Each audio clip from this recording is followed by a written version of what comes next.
We'll call Wade. Maybe he'll be able to tell us what's going on. Kim's communicator beeped and she answered it. Wade, so glad you've called. There is some sort of apocalypse going on. Ron and I killed 2 of them earlier. There's a demon apocalypse going on, Kim. I have sent Ron's parents to an underground bunker to be safe. I am also there too. My mom and I nearly got attacked by a demon earlier. He was a bitey one, so I am researching their names, Wade explained.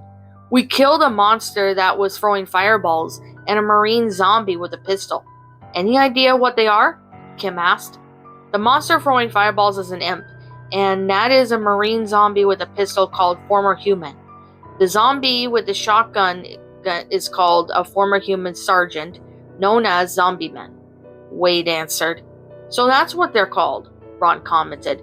Did you try to get a hold of my parents? Kim asked. I tried to get a hold of them, but it went to voicemail, Wade explained. But however, I can send someone to deliver you guys weapons.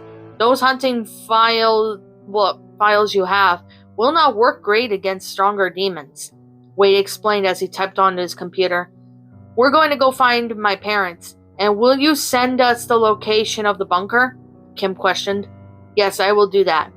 We'll also pick up any survivors on the way. We need as many people away from the demons as possible. There's a lot of them, Wade stated. Rufus woke up since he heard the commotion, and he sat on Ron's shoulder. As confused as he was, Ron explained to Rufus that they were getting out of Kim's house to a safe location, but Rufus didn't understand the danger outside. The weapons truck is on its way. It'll be at your doorstep, Wade replied. Thanks, Wade. I'll let you know when I'm on my way to the bunker, Kim said as she hung up. We need to gather as much supplies as we can. Food, water, medicine, anything we need. This place isn't safe. Who knows what kind of demons will break through the door to get in? Ron stated as he grabbed a backpack and began to fill up on supplies. Kim waited at the door as the weapons truck pulled into the driveway. A man delivered a large bag of weapons along with ammo. Kim grabbed them as the man in the truck took off. Kim looked through and got some decent weapons. The good news is that those weapons should be strong enough against most demons. I got the weapons. They will help us kill the demons, Kim said. All packed, so we should go and find your parents, Ron replied, zipping up the backpack. That's what I had in mind, and to find my brothers at school as well, Kim added. Then she and Ron headed to the front door, with Rufus on Ron's shoulder. Kim looked through the mail slot to see if there were any demons around. As she looked around, she couldn't see anything that could hinder their way to Kim's car. Once she confirmed that the coast was clear, she along with Ron and Rufus headed for the car. When they were inside the car, Kim drove them out of the driveway and drove off. As the radio in the car was playing, it was news about a demon outbreak happening. As Kim was driving, a pinky demon was on their road and in their way. Kim, look out! Ron shouted, as Kim slammed on the brakes. However, she hit the pinky demon with the car. However, the windshield did not crack, so Kim was a bit startled by the fact that she hit a demon with her car. What was that I hit? Kim asked. I have no idea, Ron replied. Suddenly at the passenger side door, the pinky demon was there. It was using its jaws to try and break the window just to get in the car. Ron begged Kim to drive away, and she pressed on the gas, driving off. As he drove towards the hospital, Kim looked to see that there were a few demons roaming in the parking lot, so Kim got out of the car, and Ron took the driver's seat. Kim grabbed a shotgun with some ammo. Ron, if you see anyone needing help, do what you can to help, Kim instructed. Alright, Kim, I'll drive around close to here and stay away from demons. And if I have any problems, I'll honk 3 times, Ron replied. Kim nodded and drove off. While heading for the hospital, Kim managed to kill 3 imps that were roaming near the front doors of the hospital. Kim stepped through the hospital door to see a lot of carnage, blood, dead bodies of people and monsters. She had to check every floor of the hospital. She has no idea what floor her mom could be hiding in. She started off with the first floor while checking in each room. She was horrified at the bodies and the carnage that she's seen. Despite that she's seen carnage and corpses in horror movies, seeing it in real life is a different story. Kim then saw a pinky demon near the stairs that led to the upper floors of the hospital. The pinky demon was eating a dead corpse of one of the nurses, making Kim gag a little. The pinky demon heard Kim gagged and turned its attention to her. Blood on its mouth, and blood was also dripping from it. The pinky demon let out a groan, then headed for Kim at the other side of the first floor of the hospital. Kim loaded her shotgun and fired several shots at the pinky demon. Within 4 shots, the pinky demon fell to the floor, dead. "Oh God," Kim gagged. She did her best not to hold back her vomit as she proceeded towards the stairs. While going up the stairs, she headed for the door to the second floor. As she entered the second floor, she looked around for any clues on where her mother would be. Then she heard a shuffling noise. It came from a storage room that the hospital has. Kim headed for the sound of the shuffling noise. As she got closer, she could hear the sound of something munching on a corpse. Kim slowly opened the door, careful not to startle what was inside the storage room. What Kim saw horrified her. There was an imp. He was eating the corpse of her mother. Blood and gore pooled around her body as her organs had been pulled apart. Kim was shocked, sad, and scared at the same time. "I'm sorry, I didn't save you in time," Kim silently said as a tear streamed down her cheek as she aimed the shotgun at the imp, who was too busy eating Kim's mother's corpse. Kim fired her shotgun at the imp, killing it instantly as the imp fell to the ground. Knowing the answering machine that screamed was her mother, Kim knew she was dead, but she had to be sure if it was the case. So Kim got up and started to make her way out of the hospital. By the time she got to the front of the hospital, Ron was waiting for her in the car. "I take it she's dead?" Ron asked, to which Kim nodded. Then Kim got in the car and took a turn driving it. While driving, seeing the carnage of Middleton, Kim and Ron stopped in front of Middleton High School. Kim and Ron looked around as they saw Kim's brothers, Tim and Jim, running out of the school. Whatever was chasing them was an imp. Ron aimed his gun at the car window and fired several shots at the imp. As the shots hit the imp, Jim and Tim headed inside Kim's car. They were both confused, scared, and shocked as to what was happening in Middleton. "Thanks for picking us up, Kim," Jim said. "We saw a large demon that threw green fireballs in the gym. We had managed to kill it with slingshots with knives," Tim added. "I'm glad you two are safe. Wade is having us hide in the bunker near the forest area. We'll be safe there. I hope the military will handle this situation." Kim replied as she started driving down the road, heading to where the underground bunker is. As they drove into the forest of Middleton, they found signs that led to the bunker, and as Kim's car approached the entrance of the bunker, Wade showed up on camera.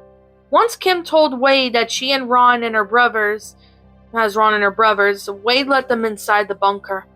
When Kim drove towards the parking garage of the bunker, she parked her car and looked to see Wade with his mother. Along with him and his mother were Ron's parents, his sister, Kim's father, Dr. Draken, and Shigo. They were all hiding in the bunker. Kim ran up to her father and hugged him as Ron hugged his parents and his little sister. "I'm so glad you two are safe," James said. Then he turned his attention and hugged Jim and Tim. "You two are safe as well. No demon can get us down here." "That's right. My computer turrets will eliminate any demons that come here. They have lasers, rockets, chain guns, and grenades," Wade added. "Where's your mother?" James asked his daughter, who returned him with a sad look on her face. Deep down, he knew that she was dead. "Oh, she's dead? I had a feeling that was the case. You did try and save her." "I did try to save her. I thought there was a chance I could save her. But I failed as a daughter to protect her. That fucking imp killed her." Kim broke down crying in tears. She thought it was her fault for letting her mother die in the hands of demons. "You didn't fail as a daughter, Kim. None of us expected her to die in the hands of demons. You did all you could to try and save her. That's what counts," James replied, hugging Kim and Ron as Ron hugged her as well while Kim cried. After a few hours of being in the bunker, Kim was done crying as it took her a while to let her tears out. Kim headed towards a lab where Dr. Draken was crafting a weapon. Kim looked at him to see the gun racks, weapons, stronger ones included. Oh, hey, Kim Possible. Sorry about your mom, by the way, Dr. Draken said to Kim, catching her attention. Oh, that? I appreciate it very much, Draken. So how did you and Shigo get here? Kim asked. Well, long story short, we watched the news about demons roaming the planet, so Shigo and I were contacted by Wade. He told us about what was going on and told us to come here. So we came here and had a few demons attack us, but Shigo fended them off, Dr. Draken explained. Is your mom here? Kim replied with a question. I'm asking because my mom was killed by the demons. Ron's parents are alive with his sister, so I'm just wondering.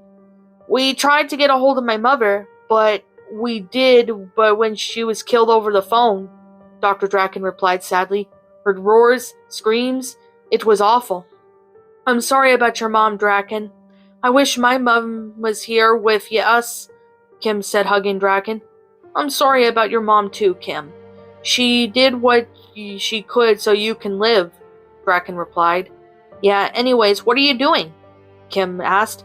Oh, this? I'm making a Super Ultra BFG 9000. Wade suggested I can make it so it's powerful against demons, Dr. Draken answered. That's awesome. I hope you finish it soon so we can use it, Kim replied. When it is finished, I'll let you test it out here before we test it on demons, Dr. Draken said as Shigo walked in the room. She started to put some stronger weapons on the rack. Hey Shigo, need any help? Kim asked, walking over towards Shigo. Sure, Kimmy, feel free to, Shigo replied. Kim then began to help Shigo put the stronger weapons onto the gun rack. So sorry about your mom. I know what losing a loved one is like. Losing my parent at a very young age. I can't imagine how hard that must have been, Kim said. Yeah, demons are everywhere. On the island, I fought off a really huge demon, but he was red and was throwing green fireballs at me. I almost died, but I managed to tear off his heart from his chest, Shigo said. Oh my, I've seen imps, former humans, pinky demons. There's so many demons out there, Kim replied. I have no idea they had names. Wade said he's researching the names we call them, Shigo commented. Anyways, Kimmy, I have been thinking about my brothers. I kind of wonder if they are alive. I tried to call them, but I got no answer. I hope your brothers are okay, and if they are, we can bring them here, Kim suggested. You know what? I was thinking the same thing. This bunker is luxurious, but it's huge, and the security is so strong that no demon will be able to get in through, Shigo said, liking Kim's suggestion. Later on during the night, everyone was in their bedrooms for the night. Kim was asleep in her bed, but she was tossing and turning as if she was having a nightmare. She woke up in the bunker to find herself alone. She called out for anyone in her family and friends, but she got no reply. Dad? Ron? Shigo? Kim called, but no response. She then walked into a room full of carnage. There were dead bodies of her friends and family. She was horrified by what she saw. She backed away from the door as to turn around, only for a pinky demon to be right behind her. As Kim turned around, the pinky demon lunged at her, where it began tearing her flesh apart. Kim screamed in pain as she woke up from her dream.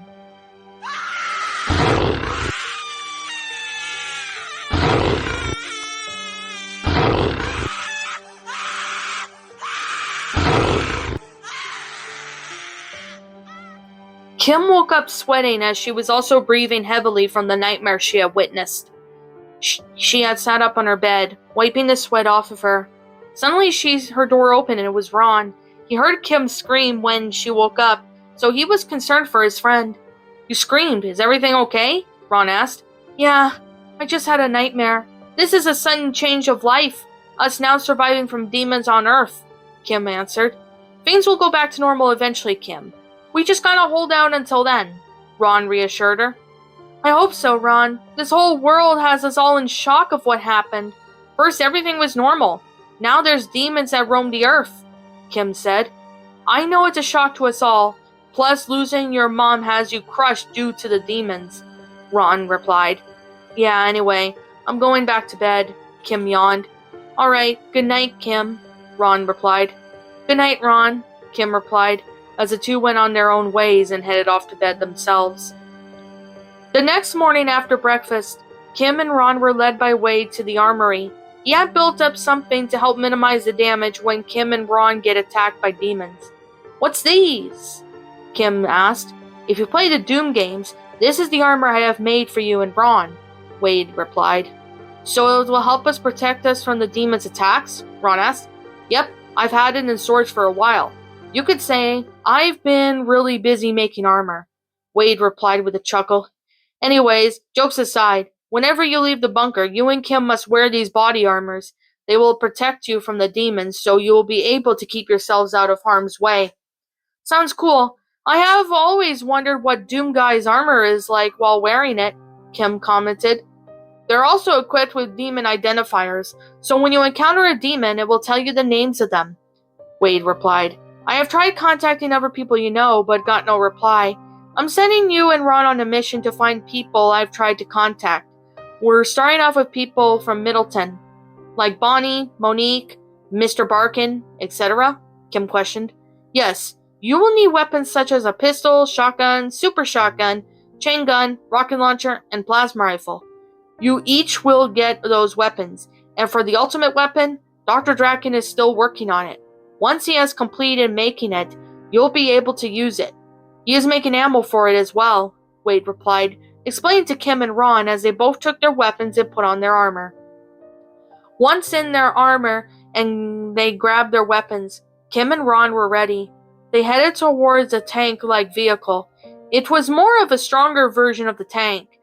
Wade had made it for demons like the other ones they saw. Kim's father, along with Ron's parents, told them to be safe. Kim and Ron got inside the tank and drove it out of the bunker through the exit and entrance of it. As they left the bunker located in the forest, they entered Middleton with destroyed buildings, along with vehicles on fire. Ron looked around as well as Kim, seeing former human sergeants with shotguns, as well as former humans with pistols. The monsters were focused on killing the people who were trying to fight or flee from the demons, so they didn't notice Kim and Ron driving the tank through Middleton. Kim looked to see a group of Pinkies eating the corpses. They were Kim's cheerleading squad from when she was in high school. She looked to see if Bonnie was among them, but she wasn't in any of the corpses of the cheerleading squad.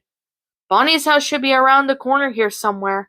I have to know if she's okay," Kim said, looking for Bonnie's house. "I think that's it," Ron pointed out. Kim stopped the tank and looked at Bonnie's house. It looked like it was broken into, which meant something bad had happened. What's up, my pretties? It's the Lion Queen here. I want to appreciate you all for tuning into this video, and I do appreciate you guys supporting my video by giving this video likes and stuff.